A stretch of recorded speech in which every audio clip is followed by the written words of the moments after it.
Bueno, vamos a tomar entonces el tema de cómo se cuantifica la acción de los fármacos. Fíjense que esta frase fue hecha por un señor Bayliss, que dice: la intensidad y duración del efecto de una droga dependen de la dosis y de la concentración en el sitio de acción. ¿Sí? La droga tiene que llegar al sitio de acción. Por ejemplo, una droga que tiene que llegar a las meninges, porque tenemos una meningitis, tiene que atravesar barreras. Si la diéramos por vía oral, supongamos, tendría que atravesar la barrera intestinal. Tendría que llegar a sangre.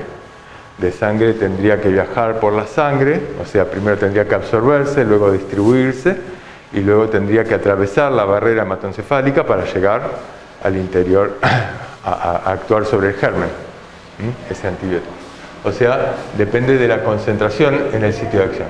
Pero también depende de esto, de la dosis. Si nosotros damos una dosis pequeña de un fármaco, el fármaco no va a tener efecto. Y si damos una dosis muy alta, va a producir efecto tóxico.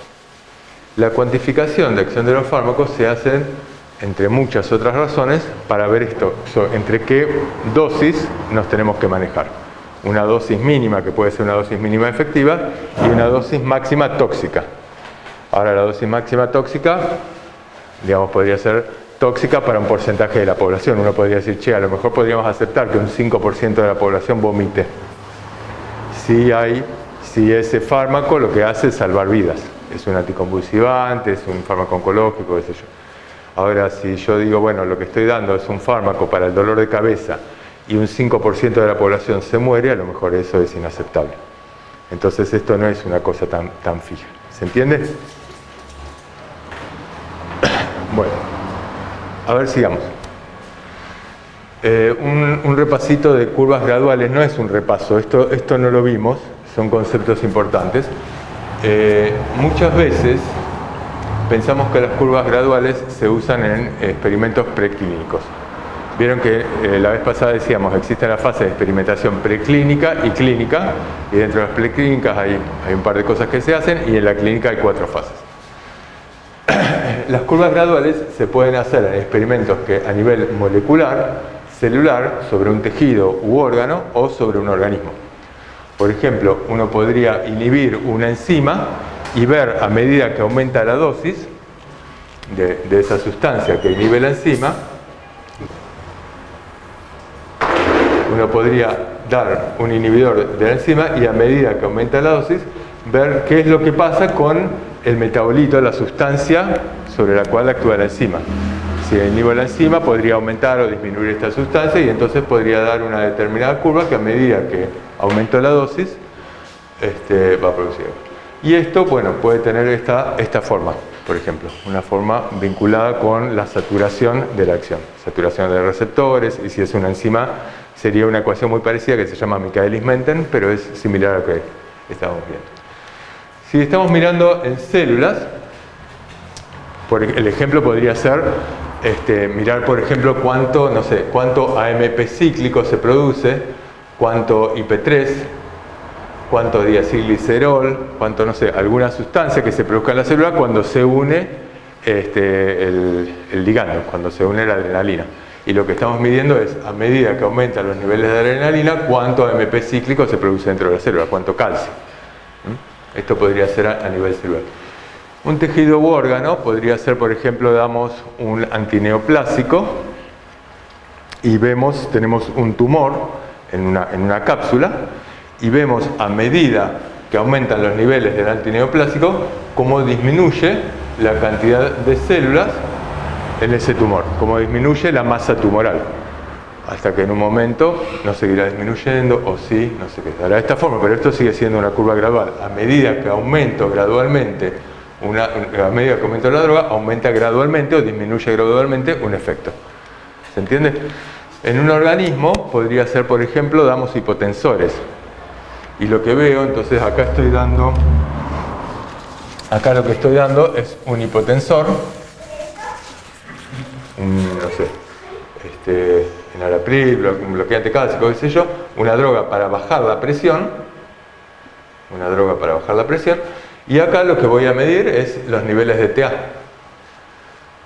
Y lo que me va a dar es, como el nivel de TA en el cual partimos es, no sé, pongamos TA sistólica, y parte de 140, y con una dosis más alta va a llegar a 120, con una dosis más alta a 110, con una dosis más alta a 90, así. Ahora, a lo mejor esto sigue bajando o a lo mejor no. Fíjense, porque acá ya no estoy actuando con un modelo tan sencillo. Estoy actuando sobre un organismo. Cuando actúo sobre un organismo, pongo en marcha mecanismos contrafisiológicos. Yo le doy un bloqueante beta que bloquea el receptor beta, por lo tanto disminuye la fuerza de contracción del corazón, disminuye el volumen sistólico, disminuye, por lo tanto podría disminuir la presión arterial, pero al mismo tiempo se pone en marcha mecanismos de renina-angiotensina-aldosterona, porque el cuerpo detecta esa disminución de presión arterial y entonces esa puesta en marcha contrarregula, ¿se entiende?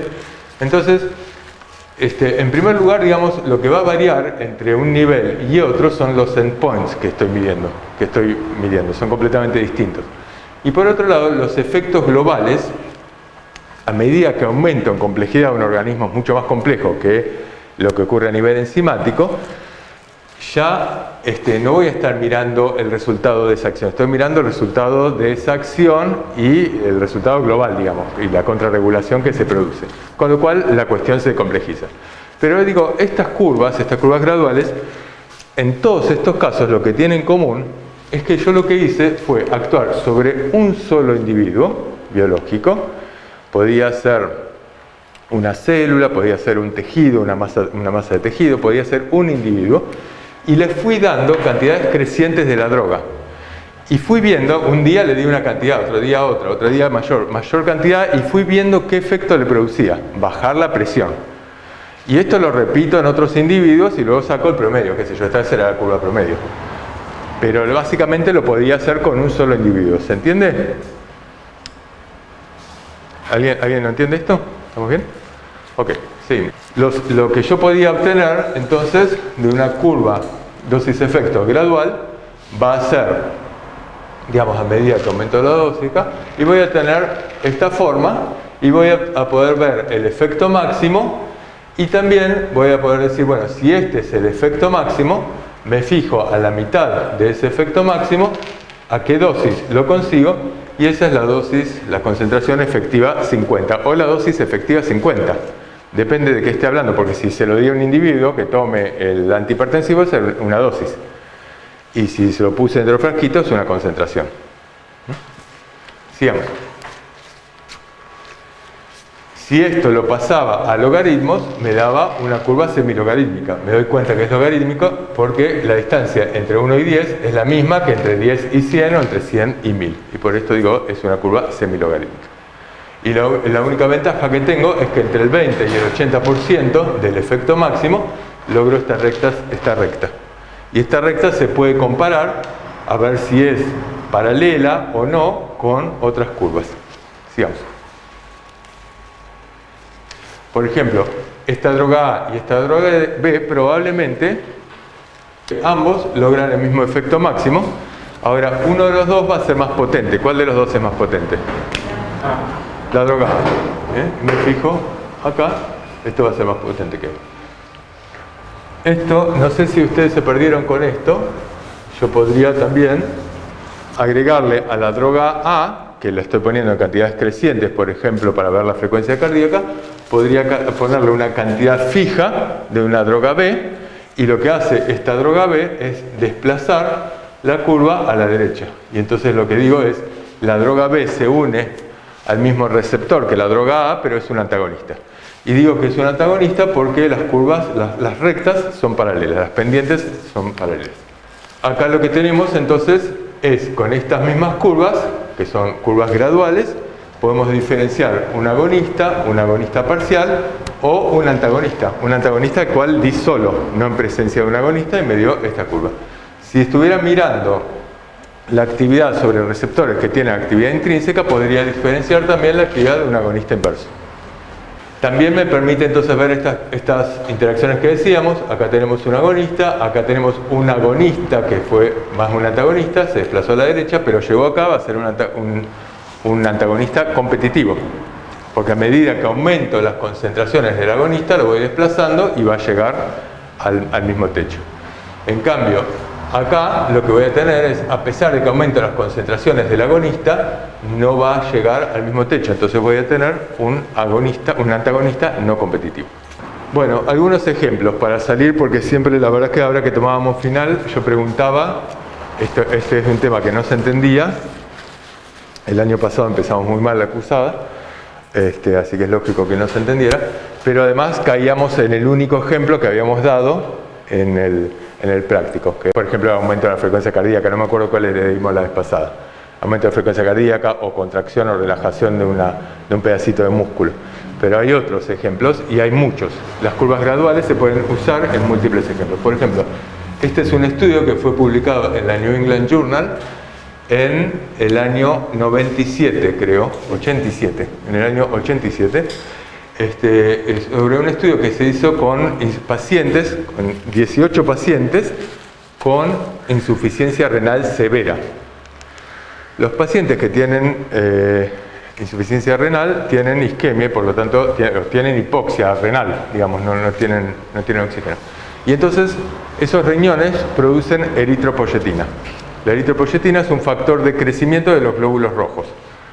Entonces acá lo que se vio es, ¿a qué dosis hay que empezar a dar? Se pudo aislar la eritropoyetina y a qué dosis hay que darla. Y entonces con una dosis de 0, el incremento del hematocrito en estos pacientes era nada, pero a medida que aumentaban, ya con 100 unidades por kilo, el incremento era casi de un 15%. Es muy importante el incremento del hematocrito. Esto está hablando de una droga sumamente eficaz. Es una droga muy muy importante la eritropoyetina. Pero bueno, hay que ver, digamos, si uno sigue aumentando los valores de eritropoyetina, a lo mejor no consigue mejor efecto, porque llega a un techo. Entonces estamos diciendo, bueno, conviene darlo entre 100, digamos, a las personas, conviene darlo entre estos valores, entre esta dosis y esta dosis, por ejemplo. ¿Sí? Esto lo tenemos que vincular con los efectos adversos. Otro ejemplo, lidocaína, curvas graduales, dosis-efectos, en los cuales veo la lidocaína. Acá lo que estamos viendo es, se le pregunta a las personas, se le inyecta a un grupo de personas, por ejemplo, una sustancia que es irritante, que produce dolor. Y se le inyectó lidocaína endovenosa. Y entonces se le preguntó, esto fue escrita, el trabajo fue difundido en una revista de anestesiología en el año 96. Lo que se hizo fue preguntarles a las personas, a medida que le daban mayor cantidad de lidocaína, le preguntaban cuánto dolor sentían. A medida que se acercan al 0, sienten menos dolor. Esto se les pregunta con una escala de dolor. Se les dice, si tenés mucho dolor, señalás esto, si tenés poquito dolor, esto, y si no tenés nada, señalás esto. Y las personas, entonces, a medida que va aumentando la dosis de lidocaína, lo que veían era que aumentaba el score, que mejoraba el score. ¿Está bien? Esto es otra forma. Les hago una pregunta. El experimento anterior con la eritropoyetina o ¿en qué fase de investigación estamos? Piensen esto, estamos con poquitos pacientes, personas que tienen la patología, en este caso tienen dolor, en el otro caso tienen insuficiencia renal, anemia. Claro, tenían insuficiencia renal con anemia importante. ¿En qué fase de investigación estamos? ¿En la segunda fase clínica? En la segunda. Estamos en fase de investigación 2, porque es un grupo de pacientes que no es enorme, eran 18 pacientes recién. 18 pacientes, pero ya tenían la enfermedad. Y estamos probando estas cuestiones. Seguimos. Acá, este es otro ejemplo que se hace con metformina. Este es un poquito más complicado. Acá se dice, bueno, esto fue publicado en la American Journal of Medicine. Esta es a medida que aumenta la dosis de metformina, ¿qué es lo que pasa con dos cuestiones? Acá estamos mirando la glucemia. Dice el descenso de la glucemia plasmática. ¿Cuánto baja la glucemia plasmática? Por ejemplo, con 500 miligramos de metformina, que es un fármaco, no es un hipoglucemiante, sino que es un normoglucemiante, pero baja la glucemia, con 500 miligramos baja la glucemia 20 miligramos por decilitro. ¿Ustedes saben, se acuerdan de los valores de glucemia normal? 110, 108, 100, qué sé yo. Ahora supongamos que esto se lo damos a una persona que es diabética, va a tener 200. Entonces le estamos dando un fármaco que le va a bajar a 180 miligramos. Pero si se lo doy, en vez de dárselo a 500, se lo doy a 1000 miligramos, o a 1500, pongamos, a 1500 ya le bajo 40 miligramos. Ahora se lo sigo aumentando y le doy dosis máxima. ¿Cuánto va a ser la dosis máxima? Y la dosis máxima va a ser esta, donde logra la máxima eficacia. Con 200 miligramos bajo la glucemia 80 miligramos por decilitro. O sea, un tipo que tenía 200 lo logro bajar a 120. Es interesante.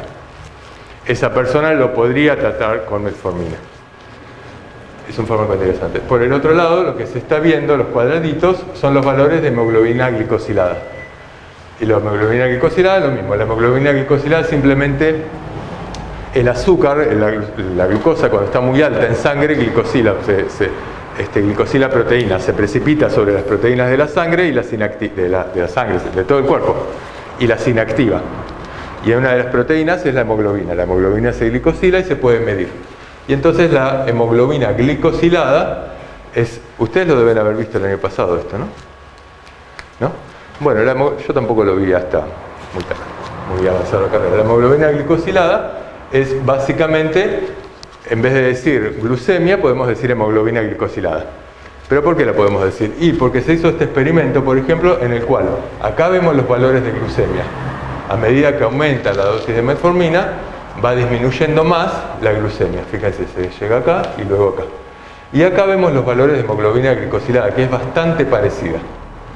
No sigue, en algún momento se cruza, pero porque la hemoglobina, el cuerpo la puede rebobinar. El cuerpo sigue produciendo hemoglobina, entonces en algún momento esto cambia. Por lo tanto, la hemoglobina glicosilada en realidad es una variable subrogada de la glucemia. Y la glucemia, a su vez, es una variable subrogada de otras cuestiones que son clínicamente muy importantes. Por ejemplo, uno dice, che, bajó la glucemia, y bajando la glucemia, logro que las personas tengan menos infartos. Lo cual no se sabe si es cierto, es discutible, tiene que demostrarse. Pero una variable subrogada es esto, es una variable intermedia. Yo digo, si bajo la glucemia, bajo algo que es clínicamente importante. Por ejemplo, el riesgo de infarto. Si mejoro la densidad mineral ósea, voy a hacer que la gente se fracture menos. Esto sería bárbaro si fuera cierto. Nosotros, en términos generales, podemos decir que potencia está vinculada con dos cuestiones, que son la afinidad por los receptores y con la capacidad de producir una respuesta. Porque un fármaco, esto es una curva gradual, acá estoy mirando una respuesta y acá estoy viendo la otra. Pero un fármaco que no produce respuesta, porque es por ejemplo un antagonista, no le voy a poder medir la potencia, digamos, porque ¿dónde mido el KD? ¿Dónde mido el 50% del efecto máximo? Pero sí me permite comparar, por ejemplo, estos dos fármacos. Digo, bueno, este fármaco, acá más o menos podré comparar con esto, pero siempre es muy relativo. Sí se utiliza muchísimo, se utiliza mucho para vender fármacos. Los médicos estamos convencidos que un fármaco más potente es mejor. Y esto, en realidad, lo único que habla es un fármaco más potente, es un fármaco que requiere menos cantidad en la pastillita que me dieron para producir el mismo efecto que otro más potente. Nada más que eso. Puede ser más barato, menos barato, no tiene nada que ver. ¿Se entiende? No es un criterio de selección de medicamentos, esto es muy importante porque desaprueba al final el que diga que la potencia es un criterio de selección de medicamentos. Así que esto es muy importante grabárselo. En cambio, la eficacia, sí. Es un criterio a partir del cual seleccionamos medicamentos, pero no la eficacia farmacológica, la eficacia clínica, que es algo que remarcábamos la vez pasada. Un fármaco puede ser un antagonista, como puede ser, por ejemplo, el beta bloqueante, el atenolol, por lo cual tiene afinidad por los receptores, pero no tiene eficacia. ¿Se acuerdan? Un antagonista es esto, un fármaco que se une al receptor, pero no produce una respuesta en la célula. Tiene afinidad, pero no tiene eficacia, y por lo tanto es un antagonista, pero un beta bloqueante, por ejemplo, para una persona que tiene insuficiencia cardíaca, es una medicación muy eficaz, porque disminuye el objetivo terapéutico que yo me puedo plantear. Por ejemplo, disminuye el riesgo de muerte de las personas que tienen insuficiencia cardíaca. Aumenta la sobrevida, mejor dicho. Entonces, una cosa es la eficacia farmacológica, que la puedo medir con curvas dosis-respuestas graduales, fácilmente, agonista, antagonista, qué sé yo, y otra cosa es la eficacia clínica. ¿Puedes repetir por favor la parte? La parte de potencia. Sí. La parte de potencia es, básicamente, potencia cuando mirás un sistema simple. Potencia, ¿te acordás lo que era? Digamos, es la dosis con la cual producís el 50% del efecto máximo posible. Esto de esta manera lo podemos asimilar. Ahora, para producir esto tiene que tener dos cuestiones. Una es, tiene que tener afinidad, o sea, tiene que unirse a los receptores. La potencia está vinculada con la afinidad. ¿Sí? Ahora, si el fármaco tiene menos afinidad, va a ser menos potente. Pero si el fármaco se lo das y el tejido tiene menos receptores, también va a ser menos potente. Por eso digo, es muy relativo. Porque podemos estar en un tejido que, por ejemplo, por down regulation, por un mecanismo, se escondió el número de receptores, escondió los receptores y el fármaco tiene menos potencia. La potencia es un concepto muy relativo, muy utilitario, pero muy relativo. Y la otra cuestión es, como el fármaco, para probar potencia necesitas probar un efecto, y ese efecto es el 50% del efecto máximo, está vinculado con la afinidad, pero también con la eficacia. Con la eficacia farmacológica. La eficacia farmacológica se medía acá. Este fármaco tiene esta eficacia. Y este fármaco tiene esta eficacia. Esta es la eficacia farmacológica, es la respuesta máxima que produce este fármaco. El fármaco tiene lo que se llama capacidad intrínseca o eficacia del fármaco, capacidad de producir una respuesta, pero en esta célula en particular, esta es la eficacia del fármaco. Básicamente, existe la eficacia farmacológica, existe la potencia, potencia nunca hay que darle demasiada bola, y existe la eficacia clínica, que es el concepto que a nosotros nos interesa muchísimo que incorpore. Para lo cual uno va a tener que saber eficacia clínica para qué. Todo el tiempo, todo el año vamos a estar insistiendo con esto. Eficacia clínica para qué quieren lograrlo. Una cosa es que un fármaco sea eficaz para bajar la presión y otra cosa es que sea eficaz para disminuir el riesgo de muerte. Es más interesante un fármaco que demuestra que tiene eficacia para disminuir el riesgo de muerte. ¿Se entiende? Bajando la presión, sí, pero tiene que demostrar otro. Seguimos. ¿Está bien con esto? ¿Sí? Gracias. Cuando hablamos de curvas dosis-respuestas graduales, muchas veces además estamos hablando de respuestas, parece que fueran respuestas deseadas. No, con las curvas dosis-respuestas graduales se pueden mirar efectos tóxicos. Por ejemplo, acá estamos midiendo dos fármacos que se dan para cánceres y lo que estamos midiendo es la curva dosis-respuesta gradual a medida que aumenta la concentración del fármaco, qué tan citotóxico es. Podría probar un efecto tóxico también. Básicamente, las curvas graduales, para no quedarnos en la cosa chiquitita, digamos, la vez pasada fue una introducción, pero las curvas graduales permiten vincular ya sea dosis o la concentración, depende de lo que estemos mirando, con el efecto. ¿A qué dosis produzco un determinado efecto? Esto me lo permite vincular. Permite identificar el sitio de acción de la droga. Porque decíamos, si las pendientes de las curvas logarítmicas, las pendientes, estas dos pendientes, no son paralelas, yo voy a decir, esta droga no actúa en el mismo sitio que esta. Probablemente no actúa en el mismo sitio. Entonces permiten identificar el sitio de acción de la droga, la unión a los receptores. Permite clasificar a las drogas en agonistas, antagonistas, agonistas, etc. Permite comparar eficacia y potencia relativa entre dos curvas, entre dos drogas. Y permite valorar mecanismos de interacción entre drogas, agonista con un antagonista, etc. Agonista inverso. Bueno, seguimos. Ahora sí, esto fue como digamos el calentamiento, vamos a lo que son las curvas cuantales. ¿Sí? Lo que hicimos hasta ahora fue ver cómo a medida que aumenta la concentración o la dosis de una determinada droga, aumenta gradualmente el efecto de esa droga. Eso es lo que miramos hasta ahora con las curvas graduales. Ahora vamos a mirar una cosa distinta. Vamos a ver cómo a medida que aumenta la concentración o la dosis de una droga, se modifica el porcentaje de la población sobre la cual tiene efecto. Vamos a mirar una cosa completamente distinta. Las curvas se parecen, pero lo que vamos a ver es algo completamente distinto. Entonces lo que vamos a hacer es construir una curva cuantal para terminar haciendo eso. Pero vamos a construirla, así podemos entenderla. Esto también se lo voy a pedir en el práctico.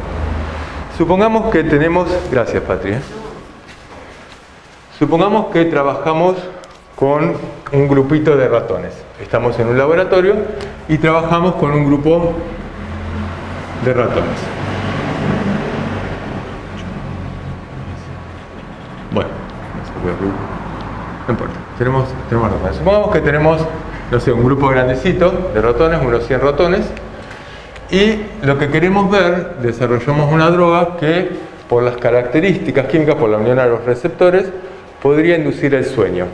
O sea, estamos viendo si esta droga tiene efecto hipnótico. Lo que quiero ver es si tiene efecto hipnótico. Hipnótico no significa que lo hipnotiza, significa que lo duerme. Entonces, lo que vamos a hacer es un experimento en el cual todos los días les vamos a poner dosis crecientes a estos ratones de la droga. Entonces, en el día 1 le vamos a poner 10 miligramos, en el día 2 le ponemos 20, en el día 3 30, 40, 50, 60, 80, 90 miligramos. Voy poniendo dosis crecientes y voy a ver cuántos ratones se van durmiendo. Entonces acá estoy viendo el efecto. El efecto acá en este caso es hipnosis. Entonces con 10 miligramos, supongamos con 0 miligramos tenía 0 ratón afectado. Le pongo 10 miligramos, le inyecto 10 miligramos a los 100 ratones. ¿Se entiende bien el experimento? Y voy a tener 4 ratones que se durmieron. Le pongo 20 miligramos y voy a tener 8 más. Le pongo 30 miligramos y voy a tener 20.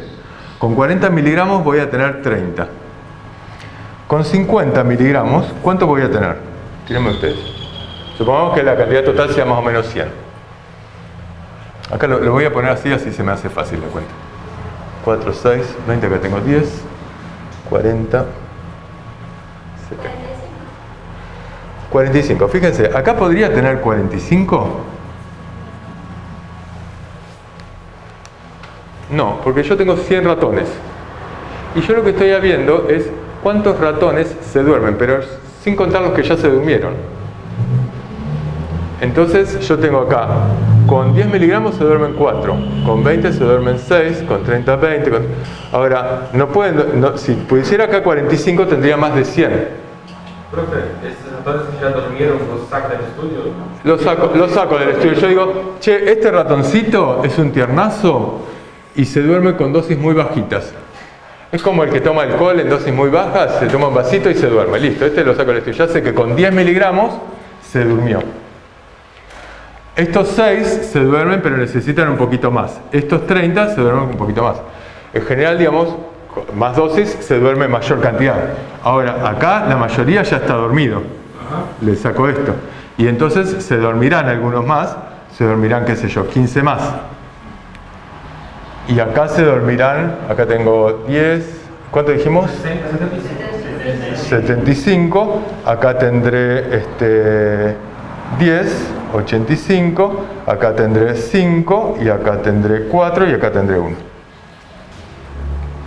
Y ahí tengo los 100 ratones dormidos. ¿Me siguen bien? No hay problema con esto. Entonces, esto es lo que produzco con la hipnosis. Esta es una manera de verlo. Y esto, en vez de decirlo así, podría hacer esta frecuencia la podría hacer acumulada. Entonces, digo, bueno, acá lo que estoy mirando es cuántos ratones, no estoy mirando qué tan gradualmente se duermen, sino cuántos ratones están afectados. Y acá lo que hago es lo mismo, es hipnosis de la droga, pero con una curva de frecuencia acumulada. Y entonces acá voy a tener 0 con esta dosis de 0 miligramos, voy a tener 0 ratones dormidos. Con 10 miligramos voy a tener 4. Con 20 miligramos, ¿cuánto voy a tener? acumulo lo anterior. ¿Cuánto voy a tener? 10. Voy a tener 4 más 6, o sea, voy a tener 10. Con 30 miligramos voy a tener estos 10 más los 20 que se duermen ahora. Entonces voy a tener 30 ratones dormidos. Con 40 miligramos voy a tener 30 más estos 30, 60. Luego con estos 50 tendré 75. Luego tendré 85, 90, 94, 95. Bueno, y acá sigo para abajo. ¿Está bien? Si yo hiciera en una curva dosis-respuesta, lo que pongo es acá dosis y acá pongo esto, pongo el número de individuos afectados, o sea, número de individuos en los cuales se produce el efecto. No pongo efecto gradual, digo, che, ¿cuántos ratones tengo? Y entonces digo, bueno, acá tengo 0, vamos a hacerlo así, 10, 20, 30, 40, 50, 60, etc. Y con 0 tenía 0, acá tengo la dosis. Con 10 miligramos voy a tener 4. Con 20 miligramos voy a mirar esta columna. Con 20 miligramos voy a tener 6. Con 30 miligramos ya tendré 20. Con 40 miligramos tendré 30. Con 50, 15. Con 60, 10 y con 75, luego 4 y luego 1. Y si yo uno esta curva, lo que voy a tener entonces es esta forma. Una curva que básicamente es gaussiana, que es como responden en general las poblaciones, porque hay individuos que son muy sensibles, individuos muy poco sensibles, y el promedio, que responden con dosis medias. Esto es lo que tengo. Las curvas gaussianas son formas de distribución de la población normales. Cuando nosotros tomamos examen, a fin de año, hay un grupo de estudiantes que es brillante, hayamos dado bien o no la materia, aprueban. Un grupo de estudiantes que es malo, la vemos bien o mal, probablemente van a desaprobar porque les cuesta mucho. Y el promedio, que dependerá de cómo estemos dando la materia, de cómo se haya dado. Es decir, las distribuciones son gaussianas en la población.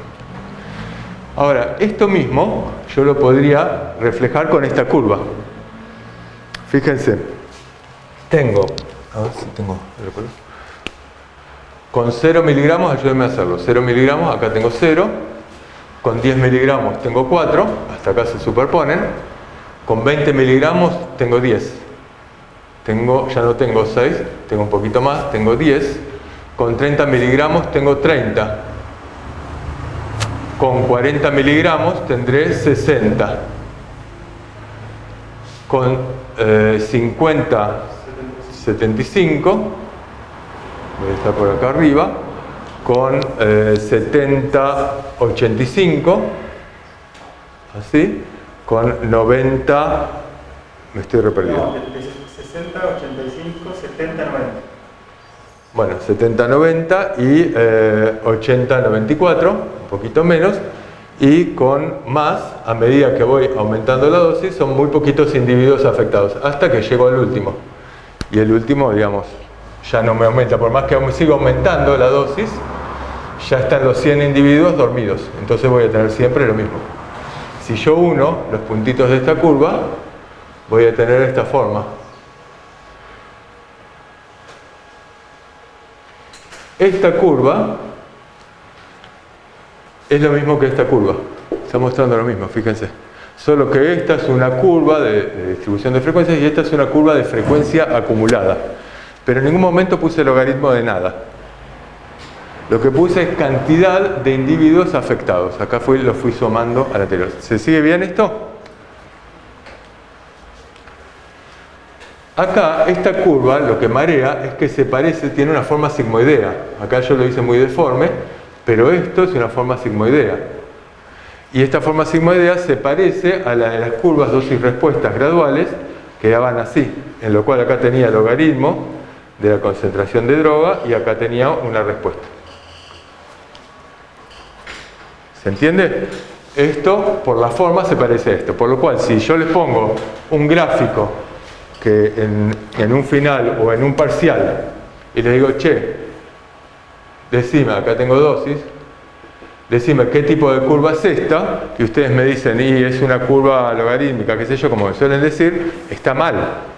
Porque para decir que es una curva logarítmica tienen que mirar que acá haya un logaritmo. Si no, a lo mejor es una curva de estas. Depende de lo que estén mirando. ¿Está bien?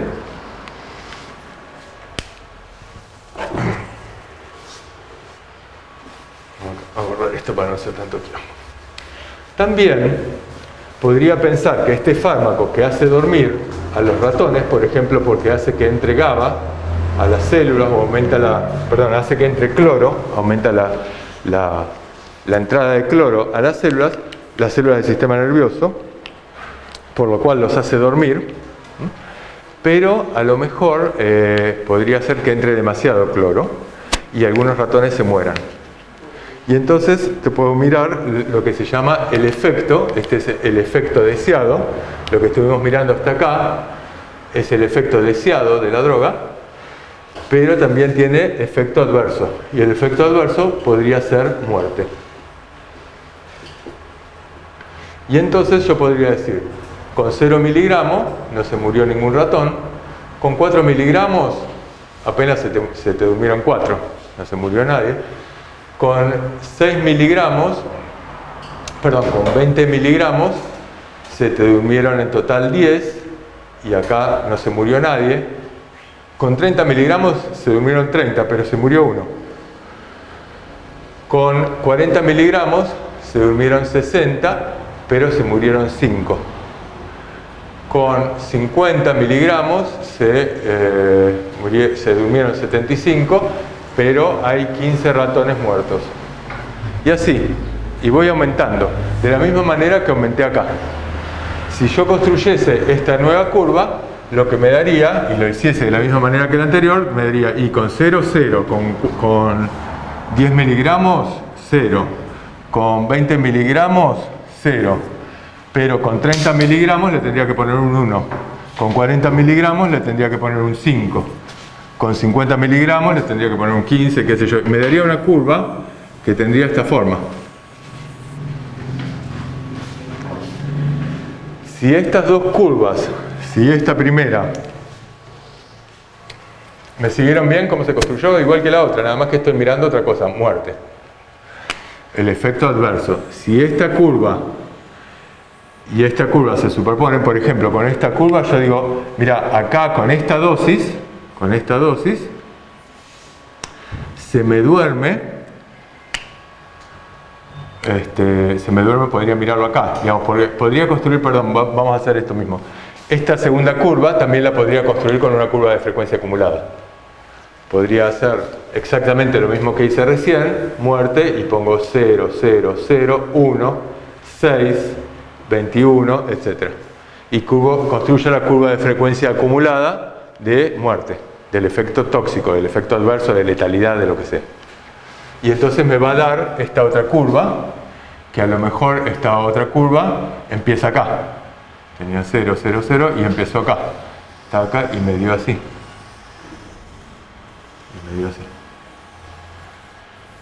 Y entonces puedo comparar las curvas de frecuencia acumulada. La curva de frecuencia acumulada con la cual produzco el efecto deseable y la curva de frecuencia acumulada con la cual produzco el efecto tóxico. ¿Se entiende? Entonces podría decir, ¿qué dosis sería la más deseable? La dosis más deseable de esta droga sería aquella con la cual logro el efecto terapéutico en la máxima cantidad de individuos. Logro que se duerman, va a ser muy eficaz y logro el efecto terapéutico en la máxima cantidad de individuos. Por ejemplo, podría mirar qué pasa en el 99% de los individuos. Y digo, che, con esta dosis, porque acá llegó al 99, acá llegaba al 100. Con esta dosis con la cual afecto al 99% de los individuos, esta es la dosis efectiva para el 99%. Es la dosis efectiva 99. ¿Se entiende? Pero además quisiera que esta droga, además de alcanzar eficacia en el máximo porcentaje de la población posible, alcanzase efecto tóxico en el menor porcentaje de la población posible. Entonces, esta droga sería interesante si yo pudiese decir, bueno, acá produzco efecto terapéutico en el 99% de la población, pero con esto ya estoy produciendo efecto tóxico en un porcentaje, porque ya estoy acá, de esta curva, ya estoy produciendo efecto tóxico en, no sé, un 30% de la población. O sea, está bárbaro. Se duerme en el 99%, pero maté a 30%.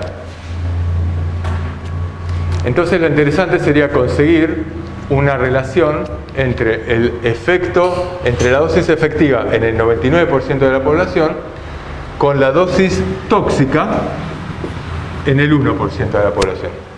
Vincular la dosis efectiva con la dosis tóxica 1. ¿Hasta acá me siguen?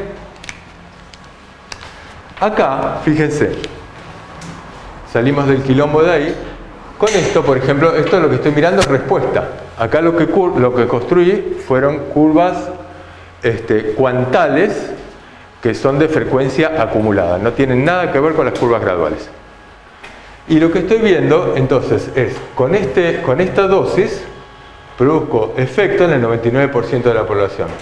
Con esta dosis produzco efecto tóxico en el 1% de la población. ¿Está bien? Y lo que voy a vincular esto es con ciertas fórmulas que se llaman, ahora las vamos a mirar, el índice terapéutico 99, por ejemplo, en este caso. También se podrían vincular la dosis con la cual produzco efecto terapéutico en el 50% de la población, este es el efecto máximo, este va a ser el 50%, con esta dosis logro efecto en el 50% de la población, con la dosis con la cual produzco toxicidad en el 50% de la población. Esta es otra manera de vincularla. La forma en que se vinculan estas dosis es la siguiente. A ver si está ahí porque...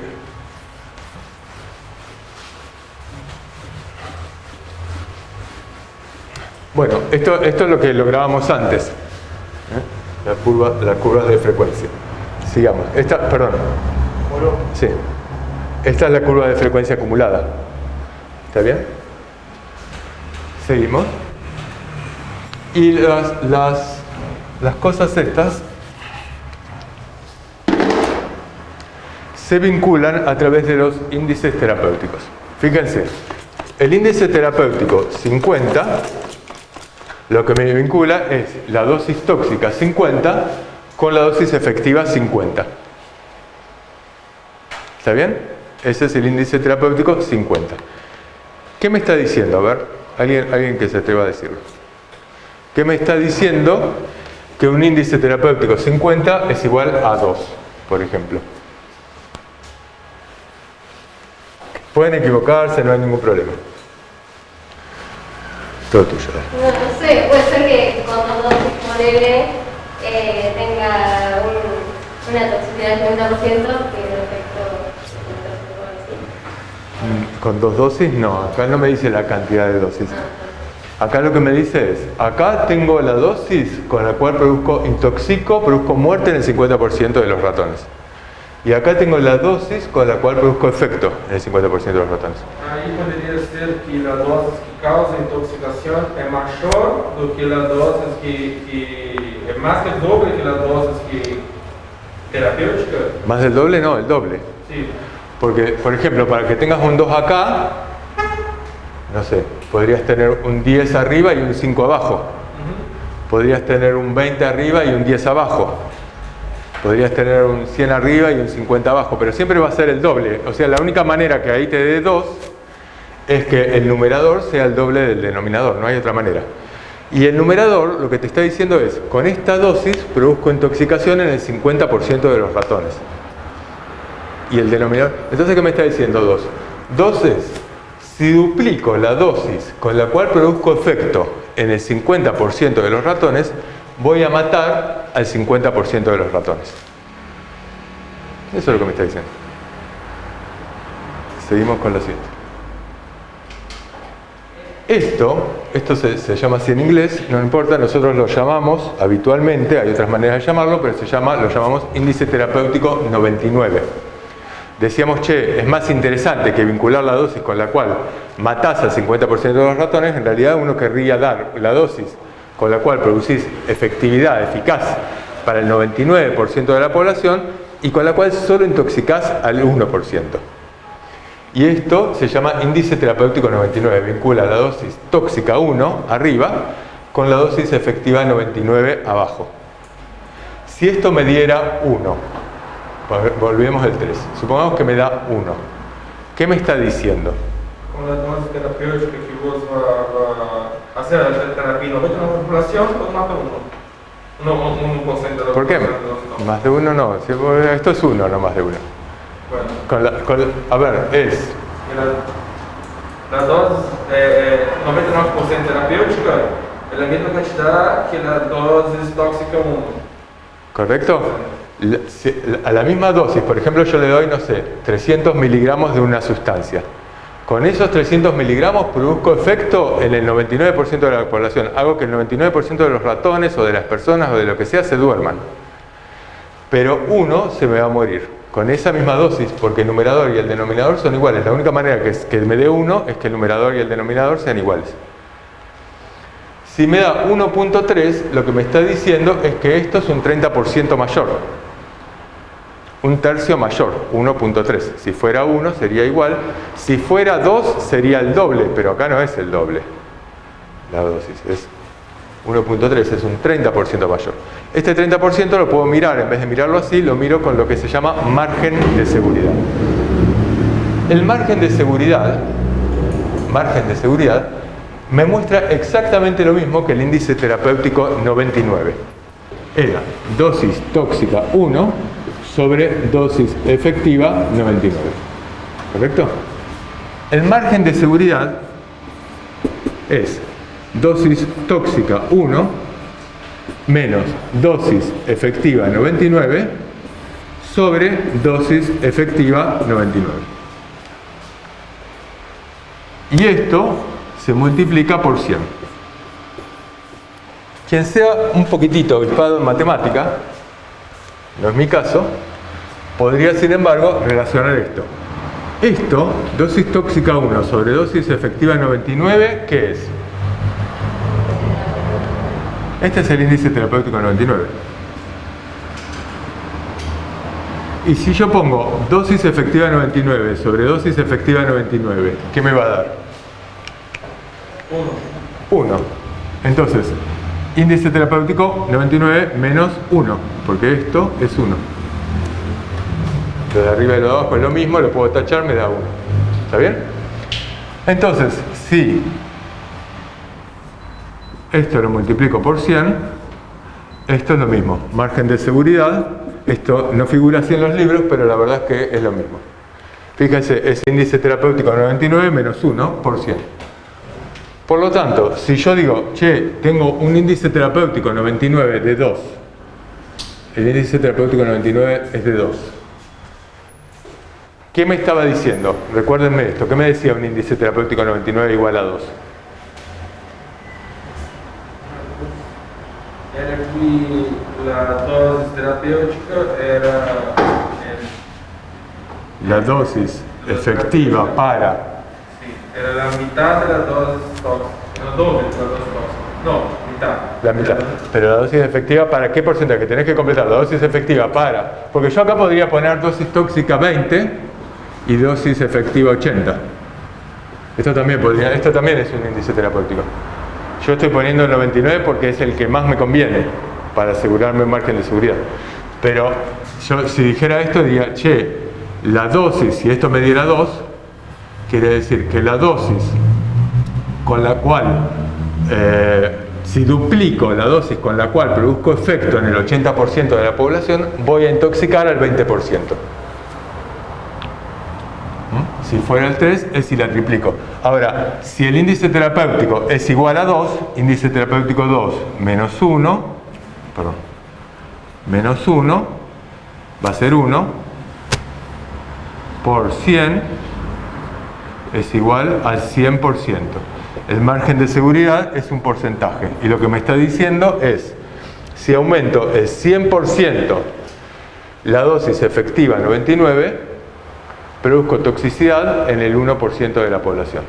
O sea, me está diciendo lo mismo. El índice terapéutico me dice, si duplico la dosis, produzco tal cosa, y el margen de seguridad me dice, aumento el 100%. Aumentar el 100% es lo mismo que duplicar. ¿Está bien? Esto, fíjense, el mismo ejemplo con el cual antes hacía una curva gradual, que era la de lidocaína, que fue en la revista esta de anestesiología, la misma revista traía este ejemplo. Entonces, antes lo que estaban mirando era cuánta analgesia iba logrando en cada persona a medida que aumentaba la dosis. Y acá estoy mirando otra cosa, como esto es una escala gradual, yo lo que le estoy preguntando ahora no es cuánta analgesia lográs. Le digo, ¿te duele o no te duele? Nada más, o sea, convierto una escala gradual en una escala en un sí o no. Porque antes era fácil, el ratón estaba dormido o despierto, está muerto o está vivo. Pero ahora que estoy mirando una escala gradual, tengo que decir, ¿te duele o no te duele? Si te duele, contestame que sí. Si el 40% me dice que sí, y con esta dosis produzco un 40% en la población. Hay un 40% de la población que logró que sí. ¿Me entienden? Las escalas graduales deben convertirse al sí o no, blanco o negro. Estoy probando si el fármaco es efectivo para bajar la presión arterial. Lo que digo es, pongo un punto límite y digo, si este fármaco baja la presión arterial por debajo de 130, digo que sí, digo que fue efectivo. Y si no logra esto, aunque haya logrado bajar la presión arterial a 131, digo no es efectivo. ¿Se entiende? Pongo un punto límite. Y acá entonces están haciendo una curva dosis-respuesta cuantal sobre el efecto de la lidocaína sobre el dolor. Seguimos. ¿Seguimos? Esto tiene efectos muy importantes en la terapéutica. Fíjense, la mayoría de los fármacos que se largan al mercado en dosis cualquiera. Esas dosis se van probando, pero fíjense, por ejemplo, el atenolol se utiliza actualmente entre 50 y 100 miligramos. Habitualmente se empieza con 25, porque a lo mejor con 25 ya tiene efecto. Pero a medida que pasa el tiempo, se van afinando, se siguen haciendo este tipo de estudios, y lo que se descubre es que la dosis inicial con la cual se utilizó durante un montón de tiempo, o sea, hasta 2000 miligramos, era una barra basada. Porque el atenolol, el efecto buscado, es bajar la frecuencia cardíaca, es bajar el riesgo de infarto, digamos, lo que sea, pero como efecto adverso puede ser la bradicardia. Y si la bradicardia es muy profunda, puede llevar al bloqueo y también a la muerte. Y entonces, digamos, tiene un rango terapéutico en el cual tiene que moverse. Muchos fármacos, la mayoría, no sé si la mayoría, pero muchos fármacos se lanzan al mercado con determinadas dosis y se tarda 20, 30 años en alcanzar dosis adecuadas. Estos son ejemplos. Sigamos. Bueno, para resumir, las curvas graduales entonces se miden escalas continuas en las cuales evaluamos dosis-efecto, se puede medir en un individuo biológico, y lo que hace es vincular la dosis con la intensidad del efecto. Y las curvas dosis-respuesta cuantales, lo que se hace es convertir el efecto a todo o nada, despierto, dormido, son estudios poblacionales, no se puede hacer en un solo individuo, y vincula la dosis con la frecuencia del efecto, ya sea el efecto buscado o el efecto adverso, y los vincula. Bueno, muchas gracias. Cerramos.